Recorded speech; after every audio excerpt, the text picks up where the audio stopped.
Welcome to episode 56 of the Princeton podcast, produced by the podcast production team at HG Media, providing audio and video production services here in Princeton since 1999. In this episode, our Princeton podcast host, Mayor Mark Freda, welcomed Lori Rabon, Palmer Square Management Vice President.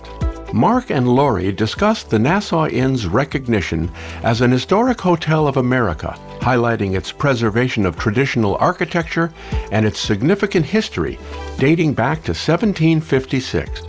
Lori described her role as Palmer Square Management Vice President, overseeing hotel operations, retail, and residential spaces, as well as Palmer Square's community involvement. Lori also examined the challenges and opportunities in retail, office space, and the future prospects for Palmer Square. So, without any further introduction, let's join our host, Mark Freda, and his guest, Lori Rabon, for episode 56 of the Princeton podcast. Lori, thanks for joining us today. Thanks for having me, Mark. Yeah, this should be fun. So, hey, Lori, recently there was a fair amount of press about the Nassau Inn becoming part of the Historic Hotels of America, which is a program through the National Trust for Historic Preservation. What does that mean? So basically what it means is we've got the recognition as being a historic hotel. There are only 300 in the United States that have been recognized with this honor. We had to go quite the vetting process. Really what they do is they commend you for maintaining the architecture and the historic integrity of the interior of the inn. We're very traditional. Yes. When a lot of the hotels were going modern and things like that, that's not something that we're going to do. We don't embrace that for us. So it's really quite an honor. It also gives us an opportunity from a marketing standpoint to reach a broader audience that is invested in cultural, historical tourism. And, coming up the 250th in just, little less than 2 years, it's significant for us. Yeah. And I think, we're all really, really pleased that we were able to achieve this and looking forward to how we utilize that in the future. Yeah. No, that's great. So where did the hotel actually, where was the first Nassau Inn? Okay, so we started out as the College Inn in 1756. So right around, I think sometime in the early 1800s, it becomes the Nassau Inn. And it maintains its presence at Nassau Street until 1937, when Edgar Palmer moves it into Palmer Square, and we become the centerpiece, of course, right behind the lovely green. Right. So, we hosted a lot of different travelers back in the day, signers of the Declaration of Independence. So we have a very rich history that we can hold on to. Yeah. Which most hotels have. No, cannot not come at anywhere all. Close. No. The Continental Congress stayed at the Nassau Inn in 1783. Wow. Well, back then the College Inn. Yeah, sure. We're going to claim it anyway. Of course. So here's the question people ask me. How big is the hotel? So we currently have 188 guest rooms, and that has varied over the years. I think the most we had was 208, but we built some suites and things like that. So we're currently at 188 guest rooms, and we have 13 meeting spaces, plus the famed Yankee Doodle restaurant. Yes. And we can host a wide variety of groups. We have events, about 60 weddings a year. Wow. Yeah. I know I've been to so many different events at the Nassau Inn in a lot of the different rooms. And there are, as you said, Yeah. I didn't realize there were 13 different conference rooms, but I've 13 different conference rooms. So we can be, as small as the boardroom of 10 or as large as the ballroom for 200. Yeah. Quite a variety. So let's talk about you for a second. Okay. Where are you from? I actually was born in Kansas. raised at the shore in New Jersey. Wow. And currently reside in Central Jersey, about 45 minutes from here. Okay. So it's kind of, in between work and my home roots, where my mom still is. Oh, okay. All right. So how did you first get attracted to working at the Nassau Inn? How did that all start? I got transferred. I was with Omni Hotels, and I don't know if you remember back in 1984, the hotel was a branded Omni Hotel. I've forgotten that. Yes. So I came as a transfer manager, and when Omni lost the contract in 1988, I stayed. Wow. Best decision I ever made. Yeah, really. That's great. Yeah. So tell me about, so what happened? So Omni lost it and then it and just then became we went independent? to independent. Okay. Mm-hmm. All right. Wow. Yeah, I'd forgotten all about that. Lori, let me ask you a little bit about the tap room and the mural that hangs there, which I think, again, I used the word iconic a few times already, but I think that's a pretty iconic mural. It definitely is. So how it came to be, Thomas Stapleton, who was the architect of the Nassau Inn, hired by Edgar Palmer, was friends with Norman Rockwell. And he commissioned him to do this, using your term, iconic mural, depicting Yankee Doodle coming to town and, all the debauchery that goes on with that. And so it has hung in that space. And one of the fun facts about it is that the university actually owns the mural, and it is leased to the Nassau Inn so long as the Yankee Doodle tap room remains a restaurant tavern and historic in nature. That is so amazing. Who would have ever guessed about that? Yes. Yeah. I want to make sure I give them the credit, because credit where credit is due. And, we did look at it when we recently did a renovation of the bar area. Yeah. As you might have noticed, it's been in several different places in the tap room, and we've moved it back to a straight bar right in front of the mural so that everyone can see it. And during that renovation, we tried to secure it, make sure that it wasn't going to be damaged in any way. It doesn't come off the wall. It is literally cemented to the brick behind that wall. So impossible for anybody to take it or take it away from us. Yeah. Well, the mural's great. And having the bar back, I think I prefer the bar back the way it is now versus. I do too. And you see a lot of the old historic photos where the guys who were at the university would come and they would hang their mugs, and they were the silver pewter mugs, and they had their initials and their years on them, and they would come and they would take them off. And we still do have a few of those left over. Yes. That's amazing. Yes. That's great. We've tried over the years to retain as many artifacts as we could. I don't know if you remember the old Palmer's restaurant, which was upstairs. Oh. It was very high end back in the 80s and until 1996, when I had to close it down and make it a meeting space. But we have the dishware from there. And, people often, they still call and say, is Palmer still there? We have an anniversary coming up, or we were married at the inn and we want to come back for dinner. So it's very cool how we are so intertwined in people's lives. Yeah. And there's just so much history, whether it's personal history or just history of the community in the area at the Nassau Inn. It's tremendous. Yes. The other thing is all the pictures that are hanging on the wall there, right? Which is mostly, I think, are entirely, right? Princeton University. Is that all Princeton University graduates? Pretty much everything in the tap room has to do with the university in some way. So the wall with all of the graduate photos, that got started back in the early 90s.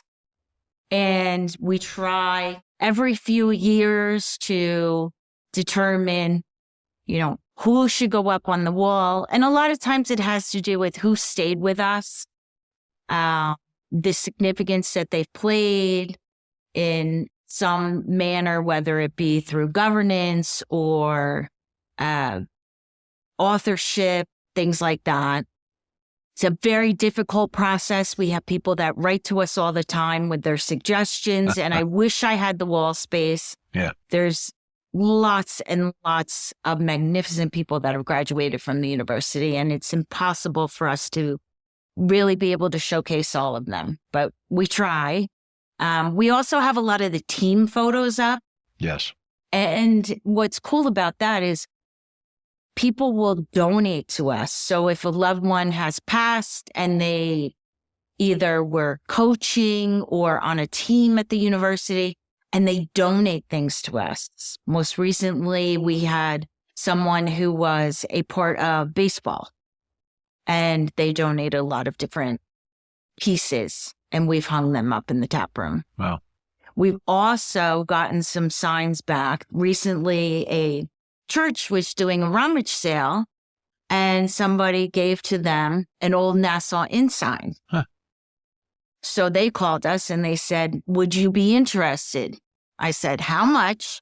And we went and bought it, and it now hangs in the tap room over the entry into the kitchen.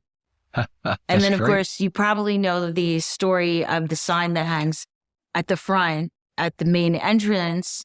That was taken, I believe, by the class of 37 and returned to us in the summer of 1988 when it was found in somebody's barn. So always looking to collect, going on eBay and all that. There you go. I'll look in my basement. Okay, so your role for several years now has been as the vice president of Palmer Square Management, which is obviously a lot more than just the hotel. So how's that? So two things. How's that change been for you personally? But also, what does that mean? So what it means is that I oversee the operations of not only the hotel, but the entirety of the property management for the residential, the office, the retail. And for me, it's been a great experience. I did not have real estate experience. So I was, walked into it and just really have soaked it all up. And I've learned so much, and it's been a wonderful opportunity for me. And it's really allowed the hotel and Palmer Square to, have a single voice in a lot of what we do. So it's been interesting. And I've gotten to meet lots and lots of great people and work in other areas of the community that I didn't have that opportunity when I was with the hotel. Yeah, and you're very involved in the community, which is a great thing. I try to be. Yeah. Not sure everyone appreciates it, but I do. I do. So you mentioned that, there's a lot of retail, obviously, at Palmer Square. There's a whole bunch of shops, there's restaurants.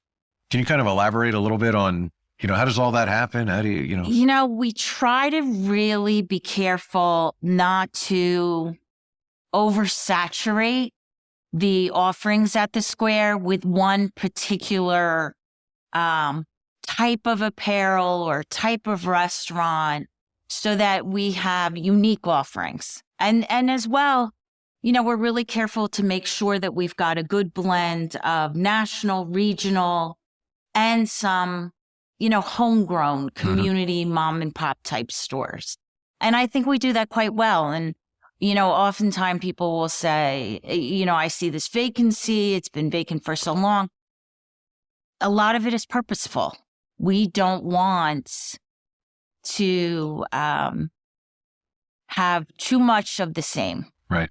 And therefore, we're very careful. Yeah.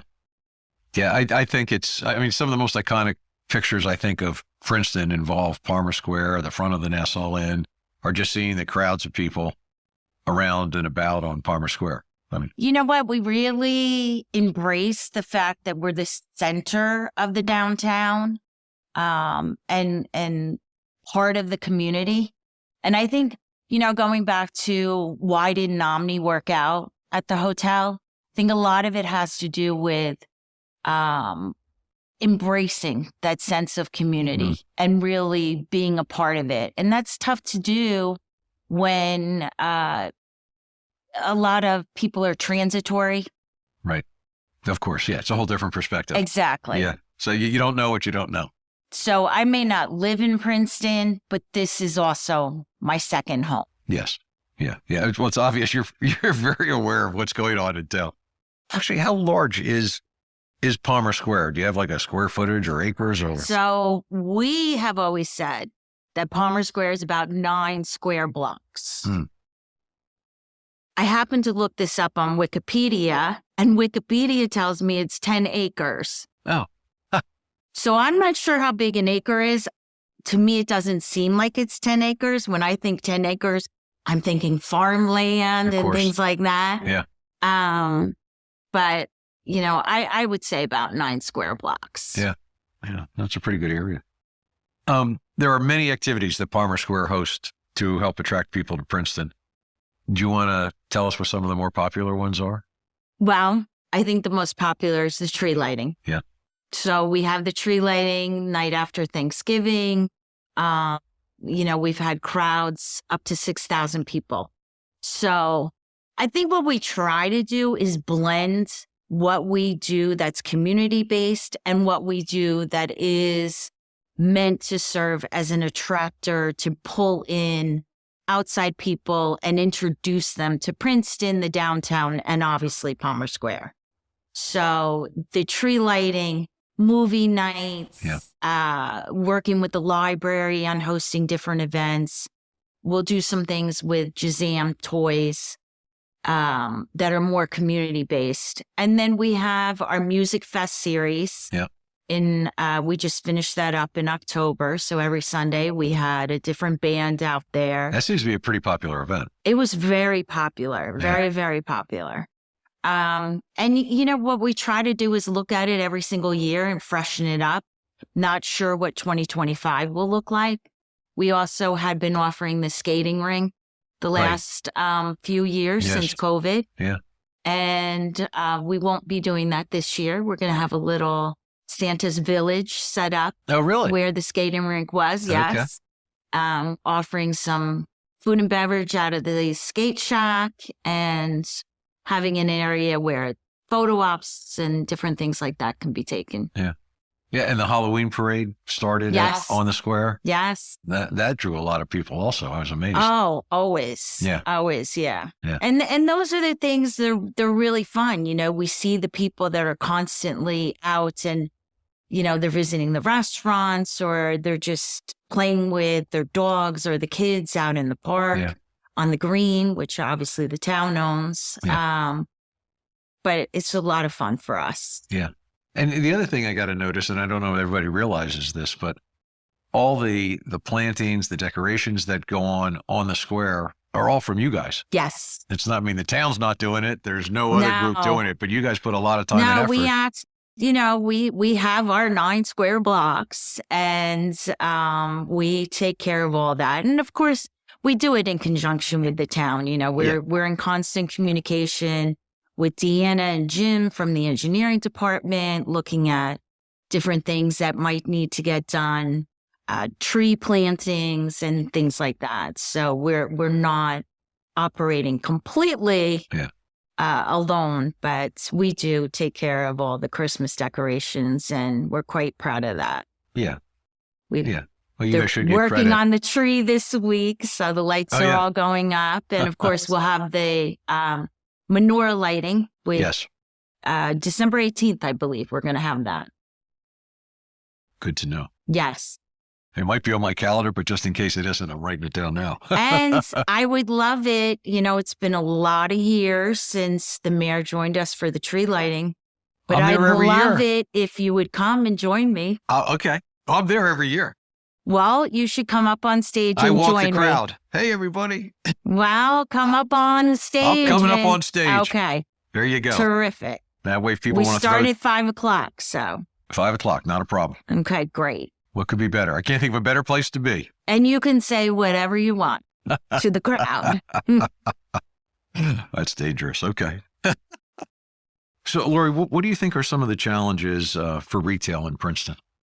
I think right now, we have a multitude of owners of properties. So one of the things that Experience Princeton is doing is trying to create an opportunity to have one source of listings of what is available. And I think that will help. But I also do think that we face the challenge of having an outdated code.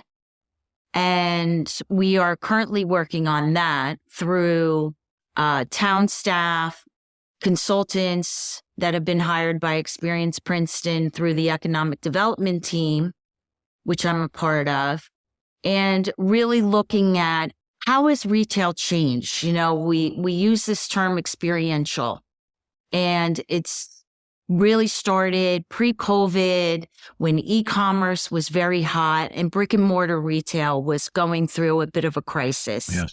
And we weren't seeing as many openings and things like that.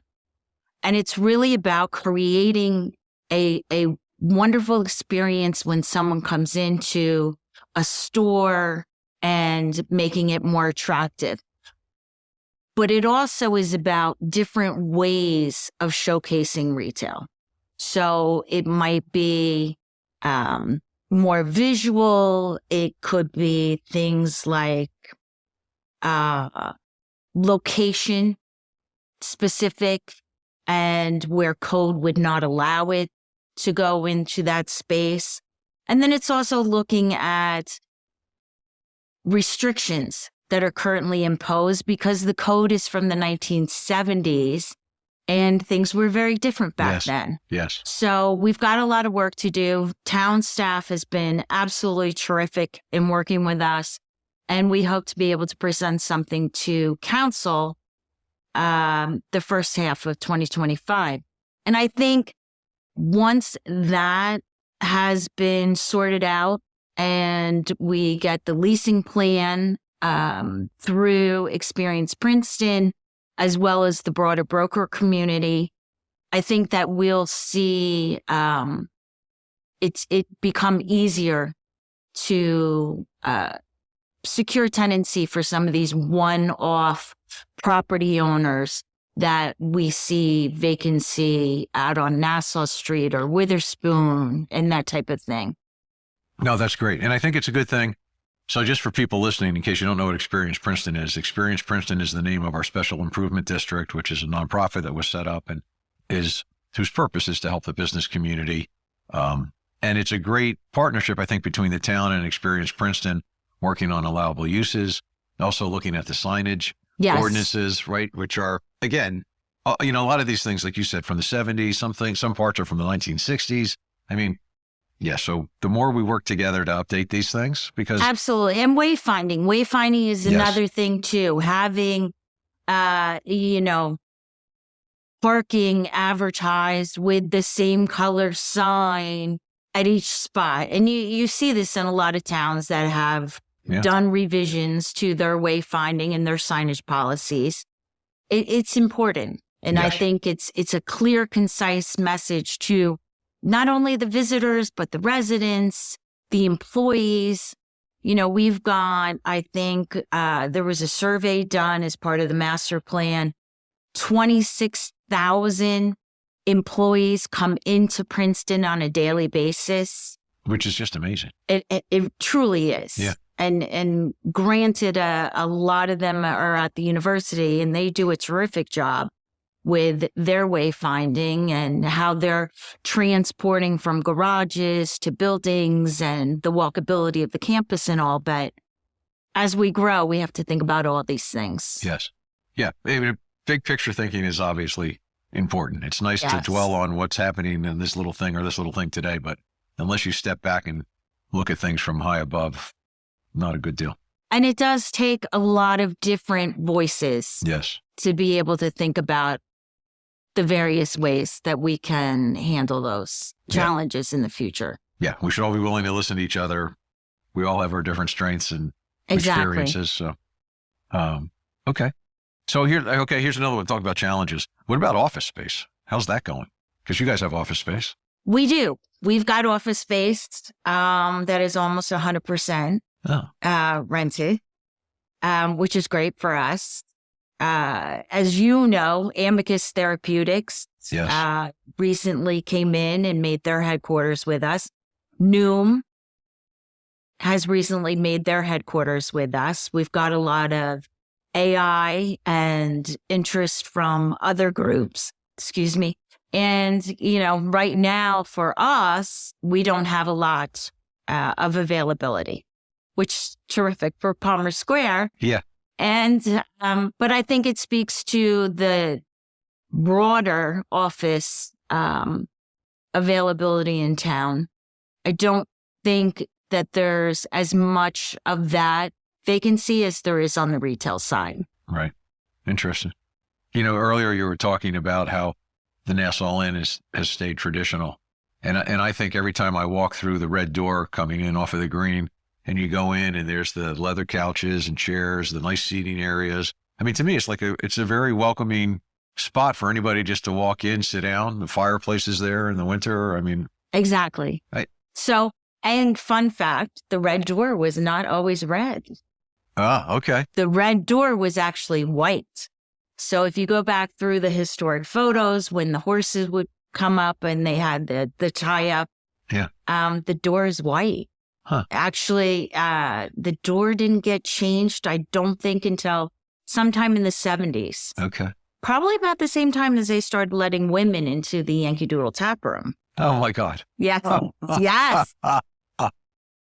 It is hard to believe when you think about times like, what was the 70s is when the university started to admit women. I mean. Yes, exactly. You would think a town like Princeton, you would not have had those types of things. But no, but. The residential component of Palmer Square. Mm-hmm. So does all what I still consider new, but everything that was built between Hullfish and Paul Robeson, that's all part of Palmer Square management? Yes. So we actually, part of that is owned by owners, individual owners. So we have about 30 units that are owned by individual owners. The rest is leased through Palmer Square. Okay. Right. And the owners are pretty much on the edges and the lease is inside? And in a couple of the buildings. Oh, okay. 2 of the buildings. Okay. So the townhomes and then right. buildings 1 and 2. Yeah. Otherwise known as Victoria Mews. Right. Okay.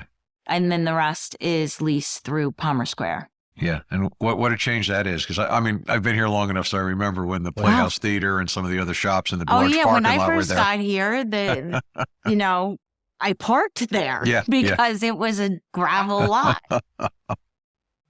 Oh my gosh. Things change. It does. It does. What about looking forward? Anything coming up over the next few years for either the square or the inn or? We're always looking at opportunities, but right now we don't have anything specific in mind. At one time, we did have a plan for a building at Griggs. Mm-hmm, on the parking lot. Griggs Corner on the parking lot. COVID hit. That didn't work out. Costs went through the roof. So right now we will continue to operate that as a surface public parking lot. And you never know. We're always looking at different opportunities in town for other pieces of land and things like that, but nothing specific. Okay. You'll be one of the first to know. There we go. Lori, thank you very much. I want to thank you for being here today, but I also want to thank you and Palmer Square management for just being such a great community partner and being involved in so much in the community. So thank you.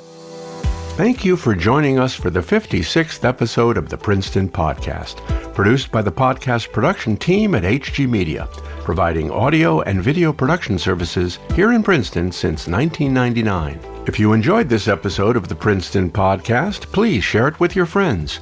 Visit our website at princetonpodcast.com and be sure to subscribe to us on Apple Podcasts, Spotify, YouTube Podcasts, Amazon Music, or wherever you listen to podcasts.